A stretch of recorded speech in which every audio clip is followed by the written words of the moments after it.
बेटा, इसी को क्या बोला जाता है मैम? इसी को बोला जाता है प्रोबेबिलिटी डिस्ट्रीब्यूशन। एक बार फिर से समझ लीजिए क्या होगा।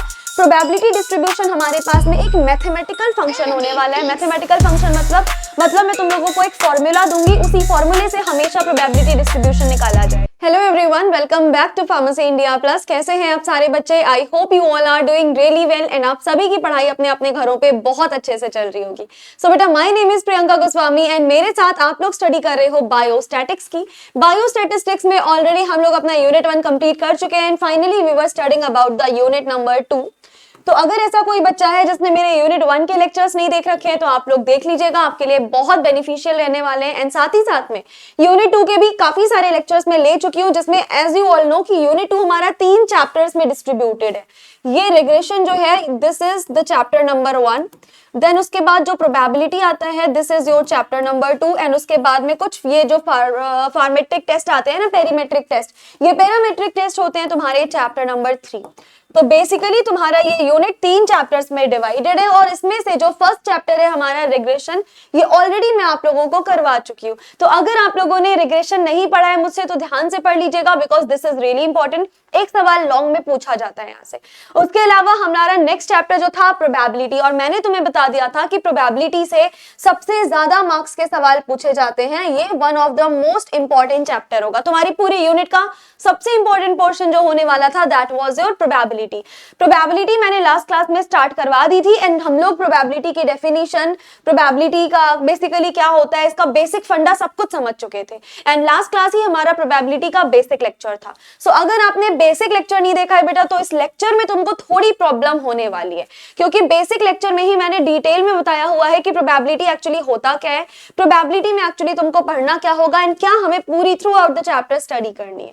सो अगर आप लोगों ने वो देखा होगा तो आप लोगों के लिए आज की सारी चीजें बहुत इजी होने वाली हैं, लेकिन अगर नहीं देखा होगा तो थोड़ी दिक्कतें जरूर आपको फेस करनी पड़ेंगी। तो मैं यही रिकमेंड करूंगी कि पहले जाकर के प्रीवियस लेक्चर देख लेना, बाद में अभी ये वाला लेक्चर आप देखिएगा ताकि आपको पूरी क्लैरिटी मिल सके।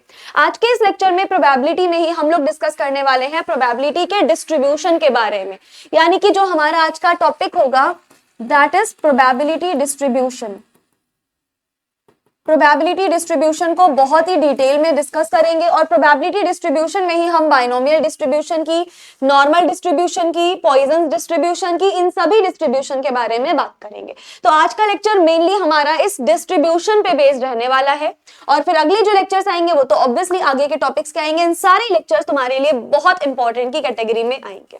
सो बिना किसी देरी के हम स्टार्ट करते हैं अपने लेक्चर्स से। टिल देन अगर आपने हमारे टेलीग्राम चैनल से आप ज्वाइन नहीं हुए हो तो बेटा हो जाइएगा।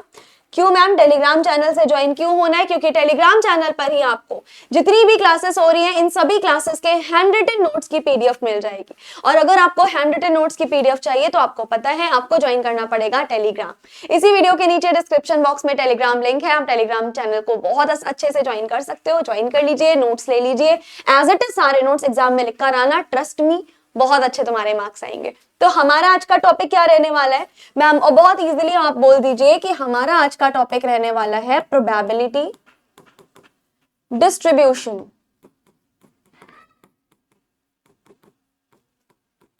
अब ये प्रोबेबिलिटी डिस्ट्रीब्यूशन क्या होता है थोड़ा सा मैं आपको रिकैप दूं, तो चलो रिकैप दे देते हैं और थोड़ा सा हम लोग समझते हैं हमने लास्ट क्लास में क्या पढ़ा था। लास्ट क्लास में मैम आपने पढ़ाया था प्रोबेबिलिटी मतलब किसी चीज के, किसी इवेंट के होने के चांस, किसी भी घटना के घटित होने की जो उम्मीद होती है, जो प्रोबेबिलिटी होती है, जो चांसेस होते हैं, उसी को हम प्रोबेबिलिटी बोलते हैं। फॉर एग्जांपल अगर मैं किसी डाइस को फेंकूं तो एक डाइस में 1 से लेकर 6 तक के नंबर होते हैं और अगर मैं उसको लूडो पे फेंक रही हूँ तो 1 से 6 तक कोई भी संख्या आ सकती है। यानी वहां पे कितनी पॉसिबिलिटी है मैम? टोटल वहां पे आपकी 6 पॉसिबिलिटीज है। 6 पॉसिबिलिटीज हमारे पास आ सकती है डाइस को थ्रो करने पे। या फिर अगर मैं एक सिक्का उछालती हूँ, अगर मैं कोई कॉइन टॉस करती हूँ तो कॉइन के 2 पार्ट होते हैं, एक होता है हेड और एक होता है टेल।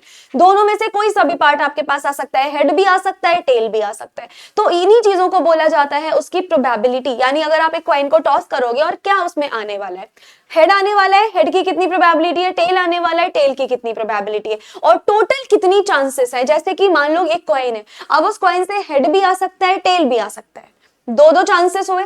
तो ओवरऑल जितने चांसेस होते हैं, ओवरऑल जितनी संभावनाएं होती हैं, उन सभी का जब आप टोटल करोगे तो उसको हम बोलते हैं प्रोबेबिलिटी डिस्ट्रीब्यूशन। फॉर एग्जांपल मान लीजिए कि अगर हेड आ गए हैं तो वो हमारे लिए एक सक्सेस है, ये हमारे लिए एक सक्सेस है, सक्सेसफुल चीज है कि हेड आ गया। लेकिन अगर हेड ना आकर टेल आ गया तो जब टेल आ जाएगा तो क्या बन जाएगा मैम? अगर टेल आ जाएगा तो हमारे पास वो फेलियर बन जाएगा।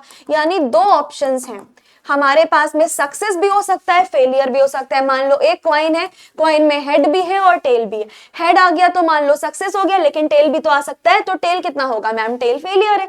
एक कॉइन है, एक ही बार आप उछाल सकते हो, तो 50% चांसेस है कि हेड आ सकता है और 50% चांसेस ये भी है कि टेल आ सकता है। मतलब सक्सेस के और फेलियर के दोनों के 50-50% चांसेस है। और यही सक्सेस और फेलियर का ये जो डिस्ट्रीब्यूशन होता है, इसी को प्रोबेबिलिटी डिस्ट्रीब्यूशन के नाम से जाना जाता है। हम यहाँ पर सिर्फ हेड के बारे में बात नहीं करेंगे, सिर्फ टेल के बारे में बात नहीं करेंगे, हम यहाँ पे इनकी कंबाइंड डिस्कशन करेंगे।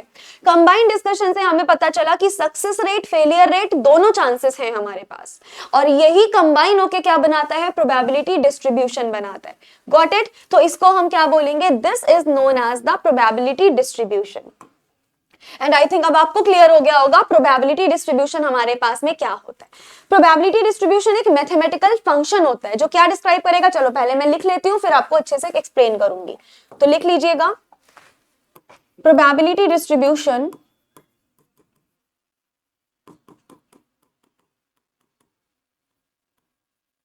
Is a mathematical function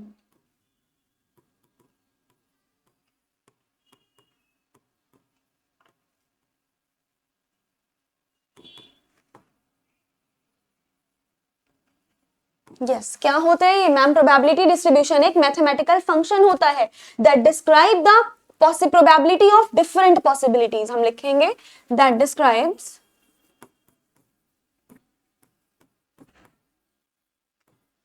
the probability of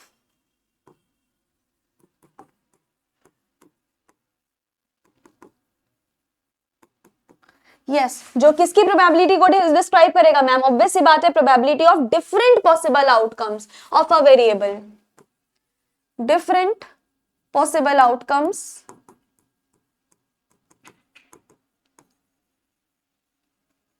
of a variable. ठीक है बेटा, इसी को क्या बोला जाता है मैम? इसी को बोला जाता है प्रोबेबिलिटी डिस्ट्रीब्यूशन। एक बार फिर से समझ लीजिए क्या होगा। प्रोबेबिलिटी डिस्ट्रीब्यूशन हमारे पास में एक मैथमेटिकल फंक्शन होने वाला है। मैथमेटिकल फंक्शन मतलब मैं तुम लोगों को एक फॉर्मूला दूंगी, उसी फॉर्मूले से हमेशा प्रोबेबिलिटी डिस्ट्रीब्यूशन निकाला जाएगा। मतलब हम इसको कैसे कैलकुलेट करेंगे मैम? आप इसको मैथमेटिकली कैलकुलेट करने वाले हो। दैट इज वाई ये हमारा एक मैथमेटिकल फंक्शन होगा जो अलग अलग पॉसिबल आउटकम्स की प्रोबेबिलिटी को बताता है। और इसी को हम क्या बोलते हैं मैम? इसी को बेसिकली हम प्रोबेबिलिटी डिस्ट्रीब्यूशन के नाम से जानते हैं। अभी जो मैंने तुमको एग्जांपल दिखाया था ना हेड और टेल का, किसी भी कॉइन का, सेम उसी एग्जांपल से समझाती हूँ। Suppose that if we have a coin, same वही एग्जांपल समझा रही हूं मैं। हमारे पास मैम क्या है बेटा? हमारे पास एक कॉइन है। हम क्या कर रहे हैं? Toss single time. हमने क्या किया मैम? हमने ना एक बार अपने कॉइन को टॉस किया। तो अब क्या क्या पॉसिबिलिटीज है? पहली पॉसिबिलिटी है कि तुम्हारे पास हेड आ सकता है। दूसरी पॉसिबिलिटी ये है कि तुम्हारे पास टेल आ सकता है, यानी हेड और टेल दोनों ही चीजें पॉसिबल है।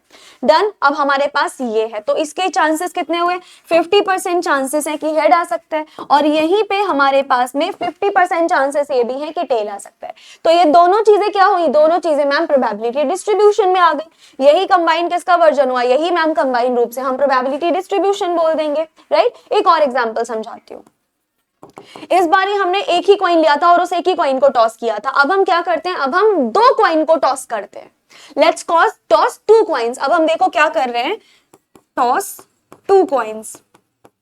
इस बारी हमने क्या किया? हमने यहाँ पर दो दो कॉइन्स को टॉस किया। तो अब अगर हम दो कॉइन को टॉस करेंगे, मान लो एक कॉइन है नंबर 1 और एक कॉइन है नंबर 2, तो अब हमारे पास क्या आएगा मैम? ये भी पॉसिबल है कि एक बार दोनों पे हेड हेड आ जाए, पॉसिबिलिटी है। या ऐसा भी पॉसिबल है कि दोनों पे टेल टेल आ जाए, बिल्कुल पॉसिबल है। ऐसा भी पॉसिबल है कि एक पे आए हेड और दूसरे पे आए टेल, यस। और ये भी पॉसिबिलिटी है कि एक बार आए टेल और दूसरे बार आए हेड, पॉसिबल है ना। तो बेसिकली अगर तुम दो कॉइन को टॉस कर रहे हो तो वहां पे इतनी सारी पॉसिबिलिटीज तुम्हारे पास है। अगर हमने एक ही कॉइन को टॉस किया था तो दो ही पॉसिबिलिटी है। देखो एक कॉइन की अगर दो पॉसिबिलिटी है तो दो कॉइन की मैम ऑब्वियस सी बात है चार पॉसिबिलिटी होंगी, ये रही वो चार पॉसिबिलिटी, सिंपल मैथ्स है बेटा। कौन कौन सी पॉसिबिलिटी, हेड और हेड आने की, टेल और टेल आने की, हेड और टेल या फिर टेल और हेड आने की, डन। और अगर इसी को मैं एक ग्राफ के फॉर्म में रिप्रेजेंट करूं तो ये क्या आ जाएगा मैम, ये आ जाएगा हमारे पास अकरेंस और यहां आ जाएगा प्रोबेबिलिटी। बेटा याद करो लास्ट क्लास में, लास्ट यूनिट में जिस तरीके से हम यहाँ फ्रीक्वेंसी लिखा करते थे, कितने आउटकम है और कितनी फ्रीक्वेंसी है, बस वही है, बस यहाँ पे हमने फ्रीक्वेंसी की जगह पे प्रोबेबिलिटी कर दिया, कुछ चेंजेस नहीं है, सब कुछ वही है। हमने क्या कर दिया, फ्रीक्वेंसी की जगह पर इधर प्रोबेबिलिटी कर दिया। इनकी प्रोबेबिलिटी हमें निकालनी। अच्छा प्रोबेबिलिटी होगी कितनी कितनी, चार पॉसिबिलिटीज हैं और कॉइन बेसिकली प्रोबेबिलिटी एक एक पॉसिबल है। तो हेड और हेड आने की भी प्रोबेबिलिटी 1/4, टेल और टेल आने की भी 1/4, हेड और टेल आने की भी 1/4 और टेल और हेड आने की प्रोबेबिलिटी भी हमारे पास 1/4 होगी। तो ये मेनली क्या हो गया मैम, ये मेनली हमारे पास में प्रोबेबिलिटीज हो गई। So this is all about the probability distribution. और मुझे लग रहा है कि प्रोबेबिलिटी डिस्ट्रीब्यूशन आपको बहुत अच्छे से समझ आ गया।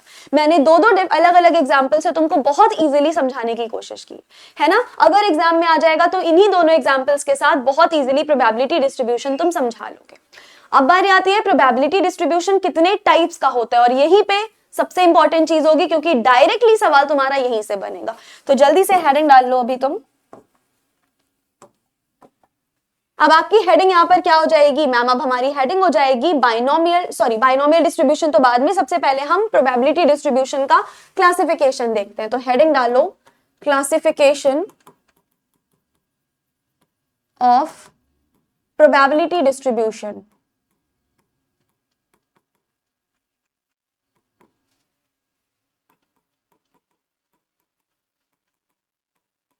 और ये सबसे ज्यादा इंपॉर्टेंट है, अभी तक सबसे ज्यादा जो सवाल देखने को मिलते हैं वो यहां से मिलते हैं। तो प्लीज मेक श्योर इसको बहुत ध्यान से बहुत ढंग से प्रिपेयर कर लेना। This is really really very important. हमें क्या देखना है मैम, अब हमें देखना है क्लासिफिकेशन। प्रोबेबिलिटी डिस्ट्रीब्यूशन क्या होता है बहुत अच्छे से समझ लिया। अब इसी प्रोबेबिलिटी डिस्ट्रीब्यूशन को क्लासिफाई करते हैं। तो जनरली ये दो पार्ट्स में क्लासिफाई होती है। कौन से दो पार्ट्स, चलो मैं बताती हूँ। सबसे पहले हमारे पास कौन सा पार्ट होगा, सेकेंड नंबर पे कौन सा पार्ट होगा। हमें दोनों टाइम पे इसके पार्ट्स देखने हैं, क्या क्या पार्ट्स होते हैं। सबसे पहला आपका आएगा डिस्क्रीट प्रोबेबिलिटी डिस्ट्रीब्यूशन। तो सबसे फर्स्ट हेडिंग है तुम्हारी डिस्क्रीट प्रोबेबिलिटी डिस्ट्रीब्यूशन, और उसके बाद डिस्क्रीट प्रोबेबिलिटी डिस्ट्रीब्यूशन के बाद नेक्स्ट आएगा कंटिन्यूअस प्रोबेबिलिटी डिस्ट्रीब्यूशन। हेडिंग डाल दो। अगला आएगा आपका कंटिन्यूअस प्रोबेबिलिटी डिस्ट्रीब्यूशन, है ना। तो इस तरीके से हमारे पास में दो मेजर टाइप हमारे पास निकल के आए हैं। पहला आया है डिस्क्रीट प्रोबेबिलिटी डिस्ट्रीब्यूशन और सेकंड हमारे पास आ गया है बेटा कंटिन्यूअस प्रोबेबिलिटी डिस्ट्रीब्यूशन। दोनों काफी इंपॉर्टेंट है। अब अगर मैं इनके भी फर्दर टाइप बताऊं तो ये भी हम अगले फर्दर पॉइंट्स में क्लासिफाई कर पाते हैं।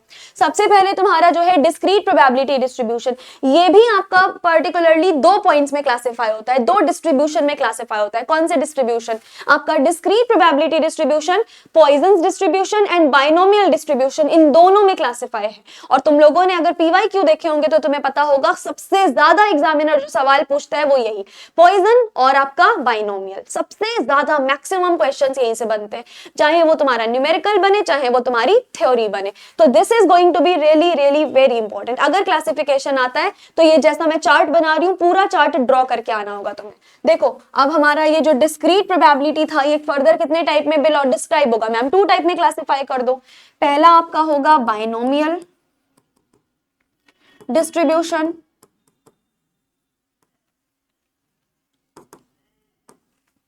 यस। अब बाइनोमियल डिस्ट्रीब्यूशन के बाद नेक्स्ट हमारे पास क्या आ जाएगा मैम, ऑब्वियस सी बात है नेक्स्ट आपके पास में आ जाएगा पॉइजन्स डिस्ट्रीब्यूशन। तो अगला हमारे पास में हो चुका है पॉइजन्स डिस्ट्रीब्यूशन। अब वन बाय वन सबको बहुत डिटेल में हमें पढ़ना भी है। यस ये दोनों हो गए, और इन दोनों को ही हमको क्या पढ़ना है मैम, इन दोनों को ही आपको बहुत ज्यादा डिटेल में पढ़ना है। डिस्क्रीट प्रोबेबिलिटी डिस्ट्रीब्यूशन के फर्दर दो टाइप थे, बाइनोमियल और तुम्हारा हो गया पॉइजन्स। डन। अब अगर हम कंटिन्यूअस प्रोबेबिलिटी डिस्ट्रीब्यूशन के बारे में बात करेंगे तो ये भी फर्दर एक पार्ट में क्लासिफाई कर सकते हैं। कौन सा पार्ट होता है, ये होता है बेटा आपका नॉर्मल प्रोबेबिलिटी डिस्ट्रीब्यूशन। तो लिख लेना, this is normal probability distribution.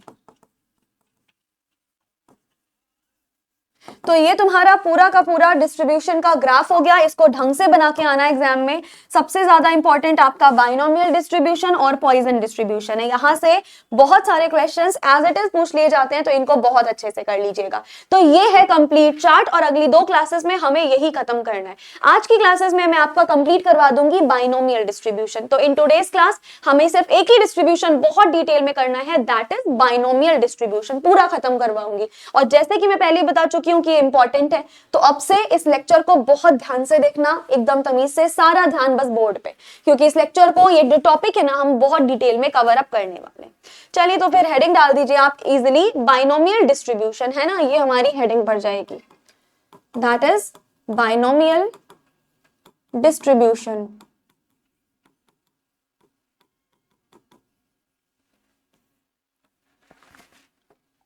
Okay, so ये बाइनोमियल डिस्ट्रीब्यूशन क्या होता है, क्या आप लोग मुझे बता सकते हो? सबसे पहली और इंपॉर्टेंट चीज, बाइनोमियल डिस्ट्रीब्यूशन का एक और नाम होता है, और उस नाम से भी इस डिस्ट्रीब्यूशन को जाना जा सकता है, दैट इज बर्नौली डिस्ट्रीब्यूशन। आप लोगों ने बर्नौली साइंटिस्ट के बारे में जरूर सुना होगा, उन्हीं के नाम पे इस डिस्ट्रीब्यूशन को बोला जाता है बर्नौलीज डिस्ट्रीब्यूशन। ऐसा क्यों? क्योंकि ये जो हमारा डिस्ट्रीब्यूशन है ना, ये बर्नौलीज थ्योरम के प्रिंसिपल पे काम करता है, बिल्कुल उसी थ्योरम के अकॉर्डिंग इसका काम होता है। तो इसी वजह से हम इसको क्या बोल सकते हैं, इसको हम बर्नौलीज डिस्ट्रीब्यूशन भी बोल सकते हैं। तो लिख दीजिए, it is also known as, it is also known as, yes, क्या बोलेंगे इसको मैम? इसको हम बोलेंगे बर्नौलीज डिस्ट्रीब्यूशन।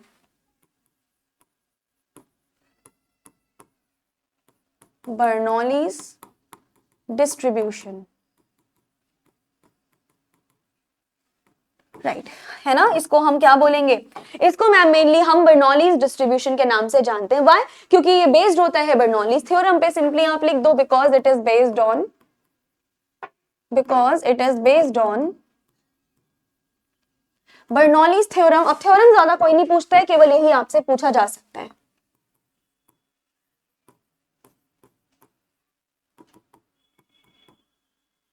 ये जो है ना, वो हमारे बर्नौलीज थ्योरम पर बेस्ड होगा, इसीलिए हम इसको बर्नौली डिस्ट्रीब्यूशन के नाम से भी जानते हैं। ये आपके एग्जाम में पूछा जा सकता है कि बताओ भाई बर्नौली डिस्ट्रीब्यूशन क्या होता है। वहां कंफ्यूज मत होना, बर्नौली डिस्ट्रीब्यूशन, बाइनोमियल डिस्ट्रीब्यूशन दोनों सेम है। थोड़ा समझाती हूँ मैं तुम्हें। हमारे पास क्या आ रहा है मैम? बायनोमियल। ओके, बाय का मतलब क्या होता है मैम? सीधी सी बात है, बाय का मतलब होता है टू। मतलब यहां पर भी तुमको ना कोई दो पॉसिबिलिटी दी होंगी, तुमको कोई ना कोई दो ऐसे चांसेस दी होंगी या ऐसे केसेस दिए होंगे जहां पे तुम अभी डिस्ट्रीब्यूट करने वाले हो। ये सिंपल सा बायनोमियल का मतलब है, बिल्कुल देसी भाषा में समझा रही हूँ। बाय का मतलब मैम, बाय का मतलब हो गया टू, यानी डेफिनेटली यहां पर दो केसेस हमें दिए होंगे। जैसे कि लेट अस से कि आपका 100 नंबर का पेपर है, आपका 100 नंबर का पेपर है और तुम्हें पास होने के लिए लगभग चाहिए 35 मार्क्स। तो 35 मैंने क्या तय कर दिया मैम? 35 जो है वो आपने स्टैंडर्ड एक फिक्स कर दिया है। अब जिस बच्चे के 35 से ज्यादा मार्क्स आएंगे, जैसे 45 आ गए, 55 आ गए, 70 आ गए, 80 आ गए, 90 आ गए, मतलब जिसके भी 35 से ज्यादा मार्क्स आएंगे, वो सारे स्टूडेंट कैसे होंगे? वो सारे स्टूडेंट पास्ड होंगे। डन। लेकिन कुछ ऐसे बच्चे भी होंगे जिसके 35 से कम है। मान लो कुछ बच्चों के 30 आए, कुछ के 33 आए, कुछ के 34 आए, कुछ के 20 आए, कुछ के 15 आए। अगर किसी बच्चे के ऐसे मार्क्स आ रहे हैं जो 35 से कम है, अब ये कौन सी कैटेगरी के बच्चे हैं मैम? ये बच्चे जो हैं वो फेल हो चुके हैं। यानी यहां पर हमने एक रेफरेंस यानी एक स्टैंडर्ड तय कर दिया। अब उस स्टैंडर्ड के ज्यादा की जिसकी भी वैल्यू आएगी वो क्या होगा? वो हमारा सक्सेसफुल वैल्यू होगा, यानी पास हो गए बच्चे। और जो हमारी कम वैल्यू आएगी, लाइक 35 हमारा स्टैंडर्ड था, इससे कम जो वैल्यू आई है, सिंपली मींस बच्चे फेल हो गए। मतलब यहां पर भी दो केसेस आने, एक तो सक्सेस का केस, दूसरा आपका फेलियर का केस। और यही दोनों केसेस को हमें डिटेल में पढ़ना होगा। इन्हीं दोनों केसेस के बारे में हमें बात करनी होगी, जैसा मैंने अभी आपको बिल्कुल स्टार्टिंग में बताया था। और जो रेफरेंस होता है वो तुम्हें सवाल में दिया होता है। सकता है। जैसे कि मान लो मैंने यही एग्जांपल दिया था कि 100 नंबर का पेपर है, 35 हमारा रेफरेंस है, तो ये जो भी रेफरेंस होगा वो आपको क्वेश्चन में हमेशा गिवन होगा। और यही इसी तरीके से आपको फाइंड आउट कर लेना पड़ेगा कि क्या इसमें सक्सेसफुल वाला रेट होगा, क्या इसमें फेलियर वाला होगा, और इसी तरीके से आपको आगे के क्वेश्चंस निकालने होंगे कि कैसे हम क्या करेंगे। तो आई थिंक बाइनोमियल का मतलब, बाइनोमियल में करना क्या है, ये तुम्हें मैंने बता दिया, और ये चीजें तुम्हारे समझ में बहुत अच्छे से आ भी गई होंगी कि हमें एक्चुअली करना क्या है। अब जो मैंने समझाया है उसी को टेक्निकल टर्म में समझने की कोशिश करते हैं। टेक्निकल टर्म में हम इसको कैसे समझेंगे, ध्यान देना, it is a type of basically probability distribution, जहां पे किसी भी इवेंट की प्रोबेबिलिटी को दो अलग अलग पॉइंट्स में, दो अलग अलग कंडीशंस में डिस्ट्रीब्यूट कर दिया जाता है। तो सिंपली हम क्या लिखेंगे, हम लिखेंगे it is a type of probability distribution।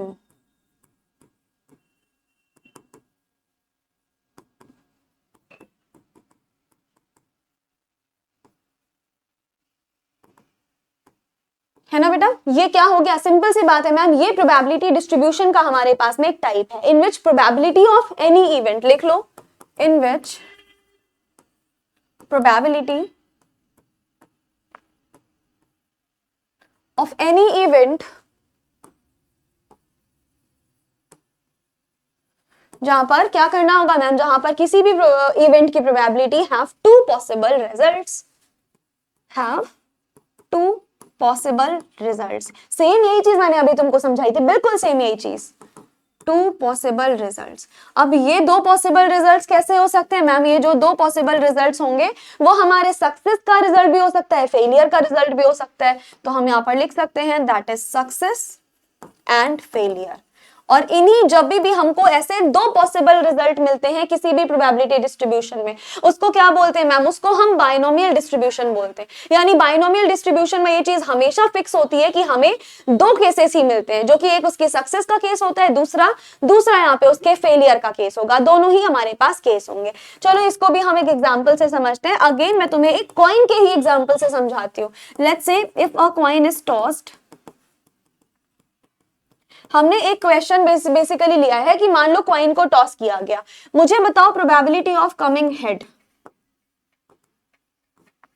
एक कॉइन को मैं टॉस कर रही हूं, जल्दी से मुझे बता दो हेड आने की प्रोबेबिलिटी कितनी होगी। यहाँ पे मैंने कॉइन को टॉस किया, हेड आने की प्रोबेबिलिटी कितनी होगी। यानी ये क्या निकलवाना चाहता है मैम, ये आपसे हेड निकलवाना चाहता है। दैट मीन्स जो हमारा हेड है वो सक्सेस का रेट है कि फेलियर का। मैम ऑब्वियस सी बात है, अगर हेड आ गया तो हमारी सक्सेस होगी। ऐसा क्यों, क्योंकि क्वेश्चन में दिया हुआ है कि हेड की प्रोबेबिलिटी बतानी है, तो हेड क्या हो गया, ऑटोमेटिकली सक्सेस हो गया। अच्छा हेड अगर सक्सेस है तो टेल क्या हो जाएगा मैम, ऑब्वियस सी बात है जो टेल होगा वो आपका हो जाएगा फेलियर।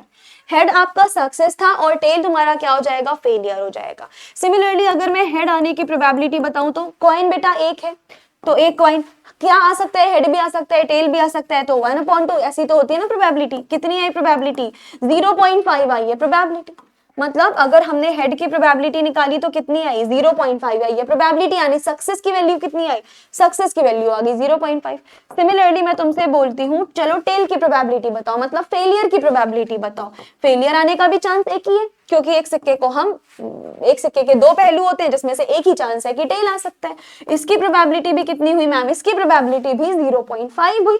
तो यही से हम डिसाइड कर सकते हैं कि हेड की कितनी प्रोबेबिलिटी है और टेल की कितनी प्रोबेबिलिटी है। सक्सेस का वैल्यू आया 0.5, टेल यानी कि फेलियर का वैल्यू भी तुम्हारे पास आया कितना, राइट 1 आ गया, सॉरी 0.5 आ गया। अच्छा एक बात मुझे बताओ, अब अगर मैं तुमसे यहीं पे पूछ लूं कि मुझे ओवरऑल प्रोबेबिलिटी का रेट बताओ कितना आएगा, अगर मैं पूछूं टोटल प्रोबेबिलिटी कितनी आएगी मैम, टोटल प्रोबेबिलिटी आपकी होगी probability of coming head plus probability of coming tail, दोनों को जोड़ दो। हेड आने की प्रोबेबिलिटी 0.5, टेल आने की प्रोबेबिलिटी 0.5, यानी टोटल प्रोबेबिलिटी कितनी आई 1।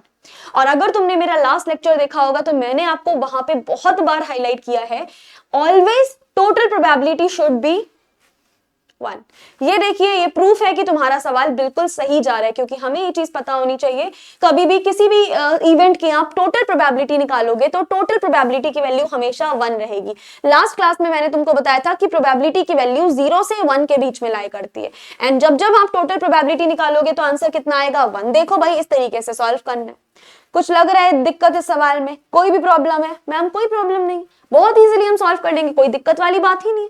This is how we are going to solve many cases, जहां पे हम क्या कर लेंगे, हम टोटल प्रोबेबिलिटी इस तरीके से निकाल लेंगे। बस हमें दो चीजें याद रखनी है, एक सक्सेस, दूसरा फेलियर, सिंपल सी बात। अब इसमें आगे बढ़ने से पहले कुछ ऐसे टर्म्स होते हैं जो तुम्हें समझना इंपॉर्टेंट है, क्योंकि ये टर्म्स बार बार आपसे पूछे जा सकते हैं आगे के लिए। सो अब हम हेडिंग डाल देते हैं सम इंपॉर्टेंट टर्म्स।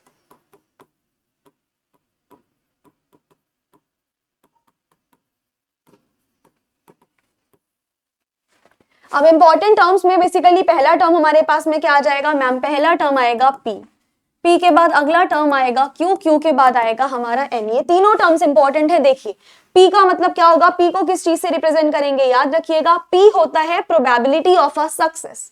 सक्सेस की प्रोबेबिलिटी यहाँ कितनी थी 0.5, तो इसको रिप्रेजेंट किससे करेंगे, पी से रिप्रेजेंट करेंगे। तो जब भी आपका पी लिखा होगा, पी का सिंपल एक ही मतलब होगा प्रोबेबिलिटी ऑफ सक्सेस। सक्सेस की कितनी प्रोबेबिलिटी है, लिख लो, P stands for the probability of success.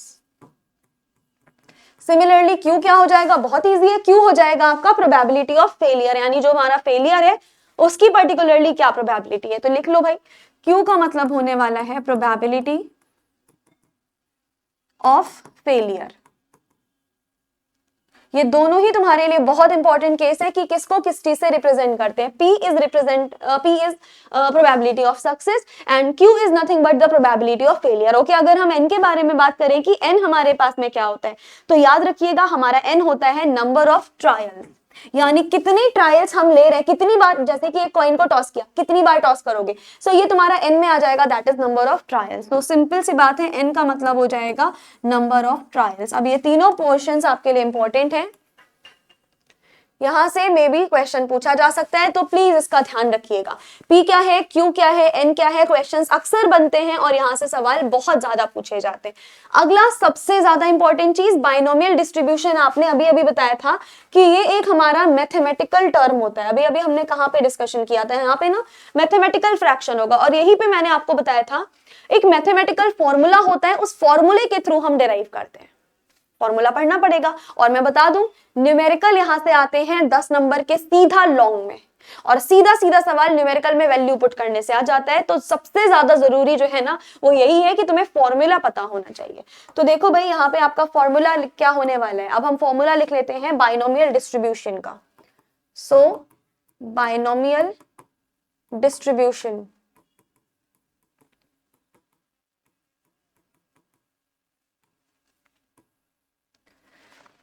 Yes अब हमारा ये बाइनोमियल डिस्ट्रीब्यूशन क्या है, इसका पूरा फॉर्मूला तुमको लिखना पड़ेगा। पहली बात, बाइनोमियल डिस्ट्रीब्यूशन में प्रोबेबिलिटी निकालनी है, हम इसको रिप्रेजेंट किससे करेंगे मैम, पी आर से आप रिप्रेजेंट करोगे, और शुरू में क्या आएगा, शुरू में मैम आएगा हमारा एनसीआर। अच्छा, अगर आप लोगों में से कोई ऐसा बच्चा होगा जो मैथ्स बैकग्राउंड का हो, सो आपने 11th या 12th क्लास में एक मैथ्स में चैप्टर आता है परम्यूटेशन एंड कॉम्बिनेशन। मैं मैथ्स बैकग्राउंड की हूं तो मुझे पता है, आप लोगों में से शायद बहुत सारे बच्चे मैथ्स के होंगे, उनको बहुत डिटेल में पता होगा, आपने 11th या 12th में पढ़ा था परम्यूटेशन एंड कॉम्बिनेशन नाम का एक चैप्टर। वहां पे तुमने एनसीआर को बहुत अच्छे से देखा होगा, यहाँ पे कॉम्बिनेशन होता है। अब यहाँ से हमें क्या निकालना होता है, मैथमेटिकल फॉर्मूला डिराइव करना होता है। जिसने नहीं पढ़ा है, जो फार्मा के जो बायो बैकग्राउंड से थे, उनको मैं डिटेल में बता दूंगी कैसे निकालना है। अभी के लिए इतना समझ लीजिए, बीच में सी होता है, सी मतलब कॉम्बिनेशन, ऊपर की तरफ होता है एन, नीचे की तरफ होता है आर।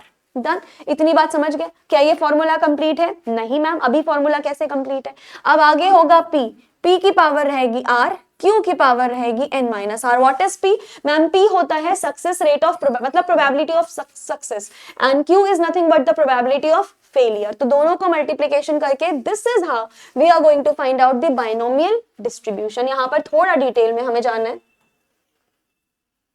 देखो वापस से देख लो, बाइनोमियल डिस्ट्रीब्यूशन के प्रोबेबिलिटी तुमको निकालनी थी, पी से रिप्रेजेंट करेंगे इसको first of all NCR. Okay, NCR का फॉर्मूला क्या होता है एक बार देख लीजिएगा। एनसीआर का फॉर्मूला होता है factorial N upon factorial R factorial N minus R, ये तुम्हारा फॉर्मूला होता है। Now what is this term factorial, ये तो हमें समझ में नहीं आ रहा है कि फैक्टोरियल टर्म को कैसे रिप्रेजेंट कर रहे हो। अब आप इस फैक्टोरियल को ऐसे भी रिप्रेजेंट कर सकते हो जैसे मैंने ऐसे किया है, या अगर ऐसे रिप्रेजेंट नहीं करना है तो एक और तरीका है, ऐसे कर सकते हो n factorial upon r factorial n minus r factorial. मतलब या तो फैक्टोरियल को ऐसे करके रिप्रेजेंट कर दो या फैक्टोरियल को ऐसे एक्सक्लेमेशन वाला साइन इस तरीके से रिप्रेजेंट कर दो, दोनों तरीके आपके पास पॉसिबल है। इसका मतलब क्या होता है ये नहीं समझ में आ रहा है, चलो समझा देती हूँ। फॉर एग्जाम्पल अगर तुमको निकालना है फैक्टोरियल 2, इसकी वैल्यू पता है कैसी हो जाएगी, 2 मल्टीप्लाइड बाय 1, सिंपल। अगर तुमको निकालना है फैक्टोरियल 3, ये हो जाएगा 3 2 1।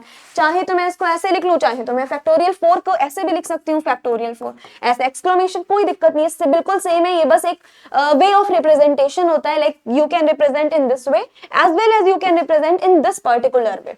सो अगर 4 फैक्टोरियल निकालेंगे so it will be 4 3 2 into 1।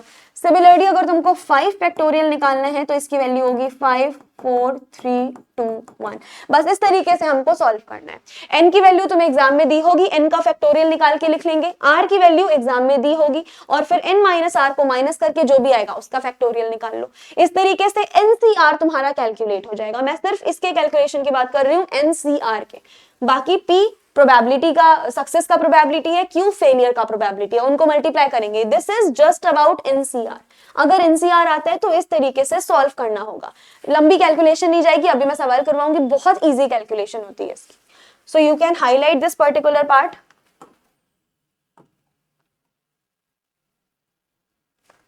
Yes, simply you can highlight this particular part. This is how we are going to find out the binomial distribution with this basic formula. अब यहाँ पे ये represent कर लीजिए कि कौन सा term किसको represent कर रहा है।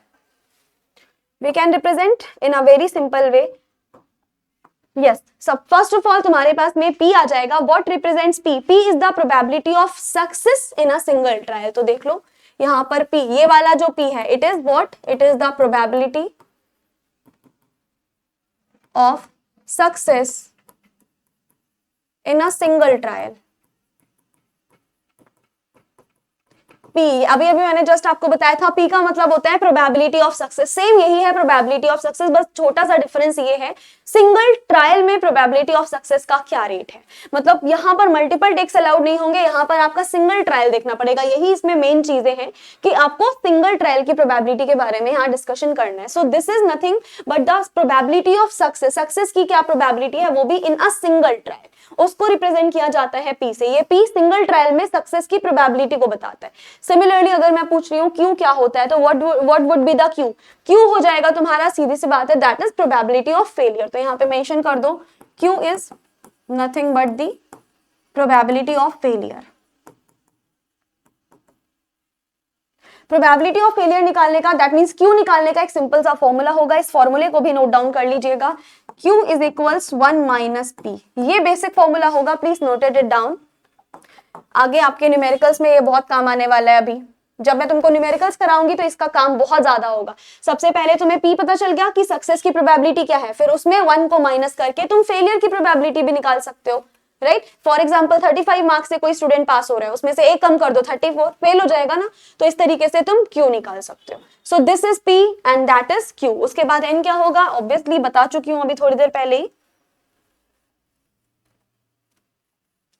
N is nothing but the number of trials। कितने ट्रायल्स होंगे। फॉर एग्जाम्पल अगर एक कॉइन को एक बार टॉस कर रहे हैं तो N की वैल्यू आ जाएगी 1, एक कॉइन को 2 बार टॉस किया जा रहा है, इसकी वैल्यू आएगी 2। R होता है number of success in N trials. R का सिंपली मतलब हो जाएगा number of success in N trials.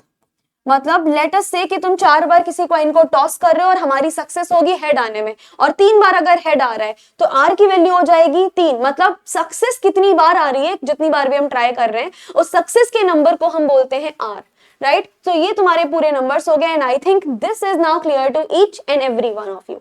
यहाँ तक कि वो चीजें आई थिंक तुम सभी को बहुत इजीली क्लियर होंगी, because this particular slide is really very very important for you guys. यहाँ पे मैंने तुम्हें पूरे इंपॉर्टेंट टर्म्स बता दिए हैं, बाइनोमियल डिस्ट्रीब्यूशन का पूरा फॉर्मूला बता दिया, NCR कैसे कैलकुलेट करना है वो भी बता दिया, कौन सा टर्म किसको रिप्रेजेंट करेगा, success of failure, success of rate कैसे निकालेंगे, सारी चीजें इस पर्टिकुलर स्लाइड में मैंने मेंशन की हुई है। एंड आई थिंक ये चीजें क्लियर है। अब हम एक दो चीजें और समझ लेते हैं, एक दो फॉर्मूले और समझ लेते हैं, क्योंकि उन फॉर्मूला से डायरेक्टली सवाल बनता है। तो हेडिंग डाल दो, मेथड्स फॉर, या सीधी सी बात है ना, हेडिंग डाल देते हैं फॉर्मूलाज फॉर स्टैंडर्ड डेविएशन,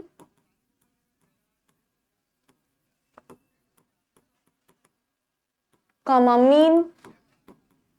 अब मीन और स्टैंडर्ड डेविएशन से कुछ चीजें याद आ रही है, याद आ रहा होगा तुमको यूनिट नंबर 1, हमने अपनी बायोस्टैटिक्स की शुरुआत ही यहीं से की थी, और देख लो जो हमने बेसिक में पढ़ा था ना वो अभी भी तुम्हारे काम आ रहा है, और यहाँ पे भी तुम इन सभी चीजों को कैलकुलेट करोगे, बस फॉर्मूले थोड़े डिफरेंट हो जाएंगे, तो यही चीजों का कैलकुलेशन हमें देखना है। सो फॉर्मूलाज देखेंगे स्टैंडर्ड डेविएशन के, फॉर्मूला देखेंगे मीन के, and as well as formula देखना है हमें वेरिएंस का।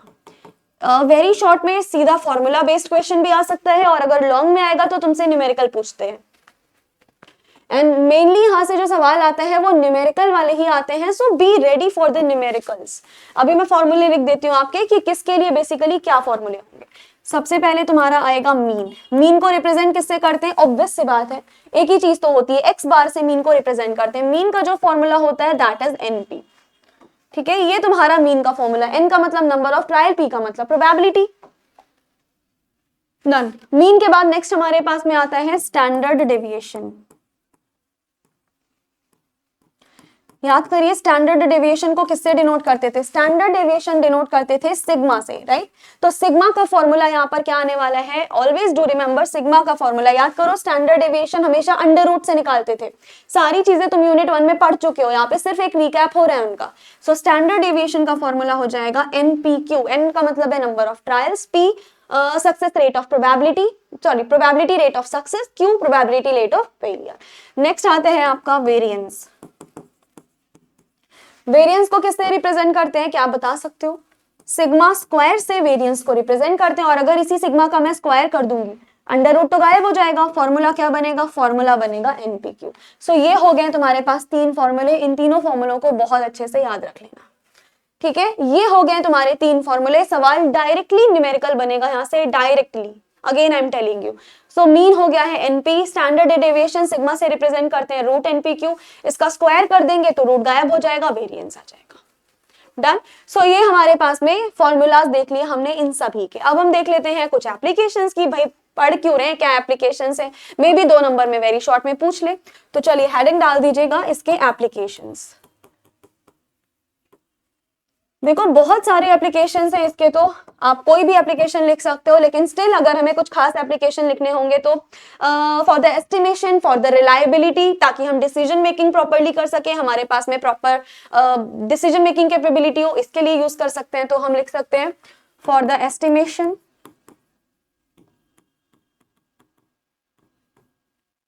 And reliability. यस, रिलायबिलिटी के लिए एंड एस्टिमेशन के लिए हम मेनली क्या कर सकते हैं, इसका यूज कर सकते हैं। उसके अलावा to find mean and standard deviation, obvious सी बात है भाई, देखो ना ये हम बहुत इजीली निकाल तो पा रहे हैं, तो हम सिंपली लिखेंगे to find the values of mean and standard deviation. Mean के और स्टैंडर्ड डेविएशन के कैलकुलेशन के लिए हम अपनी डिस्ट्रीब्यूशन का यूज कर सकते हैं। उसके अलावा number of success, number of failure calculate करने के लिए भी हम इसका यूज कर सकते हैं। लाइक कितने लोग फेलियर की तरफ जा रहे हैं, कितने सक्सेस की तरफ जा रहे हैं, अगर आपको कैलकुलेट करना है क्या करोगे, प्रोबेबिलिटी डिस्ट्रीब्यूशन ही तो लगाओगे ना। तो हम लिख सकते हैं to calculate the success and failure ratio. Yes, अगर कभी भी हमको सक्सेस या फिर फेलियर रेशियो कैलकुलेट करना होगा हम सिंपली इसका यूज कर सकते हैं। तो ये हमारे पास हो गए हैं mainly applications, and this is all about the binomial distribution. तो बाइनोमियल डिस्ट्रीब्यूशन तुम्हारा यहाँ पे खत्म होता है, एंड सबसे ज्यादा क्वेश्चन बाइनोमियल से ही बनते हैं, स्पेशली न्यूमेरिकल से। थ्योरी जितनी थी, फॉर्मूला जितना था, everything I have cleared here. अब बचता है तुम्हारा न्यूमेरिकल प्रैक्टिस। तो अभी नहीं, नेक्स्ट क्लास में हम लोग डिस्कशन करेंगे इसके न्यूमेरिकल्स की। अगली क्लास सीधा मैं न्यूमेरिकल से ही स्टार्ट करने वाली वाली हूँ। सो आज की क्लास को मैं यहीं पे वाइंड अप करती हूँ, जिसमें हमने काफी सारी इंपॉर्टेंट चीजें देखी। मोस्टली आज के ही क्लास में हमने सब कुछ देख लिया है। अगली छोटी सी क्लास में न्यूमेरिकल्स पे लूंगी कि किस तरीके से बाइनोमियल डिस्ट्रीब्यूशन के हम न्यूमेरिकल करने वाले हैं। So see you soon in the next class of distribution, binomial distribution numerical practice. आज को इतना ही, आज की क्लास के लिए इतना ही रखते हैं। मिलते हैं किसी अगले क्लास में। Thank you so much, take care and stay tuned with pharmacy India plus.